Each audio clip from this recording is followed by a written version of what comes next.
Welcome to today's Explainer. We're building a complete tech-to-mind toolkit today. We're going to optimize how you process information, conquer those stubborn mental hurdles, and ultimately make some truly life-defining decisions. If you've ever felt totally overwhelmed by the sheer volume of data you have to learn, or if you've ever been paralyzed by the fear of presenting your own ideas out loud, well, you are absolutely in the right place. So let's start with a bit of a puzzle. What on earth connects a cutting-edge Google AI tool, a university academic study on public speaking apprehension, and a deeply personal TED Talk by a Pakistani actress? At first glance, they seem completely unrelated, right? But as we pull back the layers today, you're going to see exactly how they form a complete chronological toolkit for the modern learner. It's all about how we gather information, how we build the confidence to express it, and finally, how we use that clarity to navigate our lives. Here's our roadmap for today. 1. AI as your study buddy. 2. The psychology of growth. And 3. Making purposeful life decisions. Okay, let's jump right into section 1. AI as your study buddy. Think about traditional note-taking for a second. It's got a massive friction problem, doesn't it? You're basically chained to a desk, staring at your own static scribbles. It's exactly why most of our notes just end up dying in some digital folder we never, ever open again. Google's NotebookLM flips this entire concept on its head. It takes your complex, static documents and generates these dynamic, interactive, podcast-style audio overviews.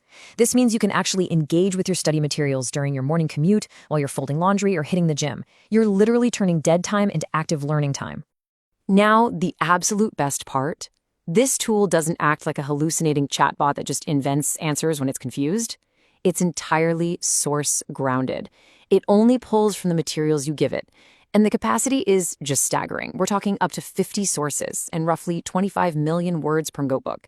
You can feed it PDFs, Google Docs, even YouTube video transcripts, and it instantly becomes a customized, highly accurate research assistant that strictly sticks to the facts you provided. So, how do we actually use this thing? The folks over at XDA Developers outline 3 specific workflows to really transform your study habits. Generating those audio overviews is fantastic for a quick weekly review pass. But what happens when you have an entire semester's worth of dense material? That is exactly where the second and third workflows become real game changers. Imagine getting a literal bird's eye view of your entire semester. When a notebook gets too large, say 15 or 20 sources, an audio overview might gloss over the finer details. But NotebookLM's mind maps scan everything and generate a branching, clickable diagram. It's literally like a detective's corkboard, automatically using red string to connect all the evidence and concepts for you. You don't have to manually link a single thing. The AI just builds the map of your entire course. But here's the kicker. If you're just asking the AI basic questions, you are barely scratching the surface. You're using maybe 30% of its actual potential. The real magic happens when you tweak the AI's personality. Tell it to never spoon-feed you answers, but instead ask you leading questions. Or set it up as a strict examiner that aggressively grades your understanding. It transforms a basic summarizer into a personalized Socratic tutor, forcing active recall and pushing you to actually defend your reasoning. Right, let's move on to section 2, the psychology of growth. Because let's be real, having the ultimate AI study buddy is completely useless if you're too paralyzed to actually present what you've learned. We really have to redefine competence here. A fixed mindset tells you that you're either born a naturally great speaker or you simply aren't. But a growth mindset, which was pioneered by Carol Dweck and highlighted in a great university study published in eCommons, is the firm belief that your skills can be honed and developed through dedicated effort. This simple internal shift in perspective is the absolute key to unlocking your potential. And academic research really backs this up, especially regarding our deep-seated fears of communication. That eCommons study looked at university students in public speaking courses and mapped out what they call public speaking apprehension, or PSA. They found that if students inherently believe their abilities are weak and totally unchangeable, they just anticipate failure and embarrassment. That spikes their anxiety through the roof and causes them to just disengage entirely from the process. The research draws a really fascinating line here. They found a fixed mindset is often tied to what they call transmission beliefs. The idea that your only job as a speaker is to flawlessly parrot the authoritative knowledge of experts. I mean, of course that's terrifying. But a growth mindset aligns with transaction beliefs. That means you view public speaking as a dynamic transaction, a way of expressing your own knowledge, your feelings, and your opinions. It takes all the pressure off of being perfect and puts it purely on sharing and connecting with your audience. And the hard data actually proves this works. Tracking students from the beginning to the end of the semester, the numbers just don't lie. Those who endorsed a growth mindset and transaction beliefs experienced a huge, statistically significant drop in their apprehension and a marked increase in their own self-perceived competence.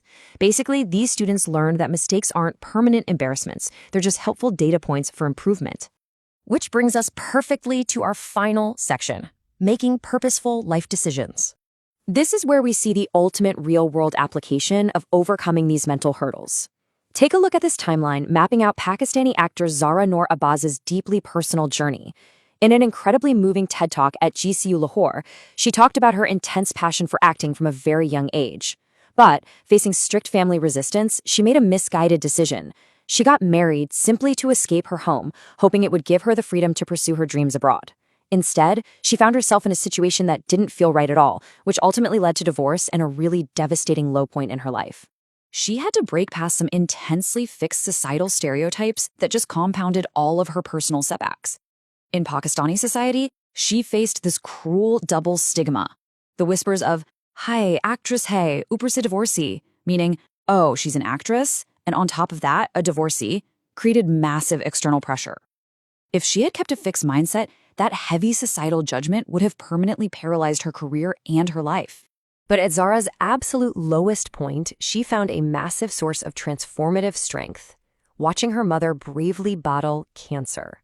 Her mother fought through the illness and even recorded a song for a movie when people were saying she couldn't do it anymore. Zara noted, "Hum sab ne unke himmat se himmat pakdi," meaning we all drew courage from her courage. It was basically a real-life masterclass in the growth mindset, proving that resilience can completely triumph over seemingly insurmountable odds.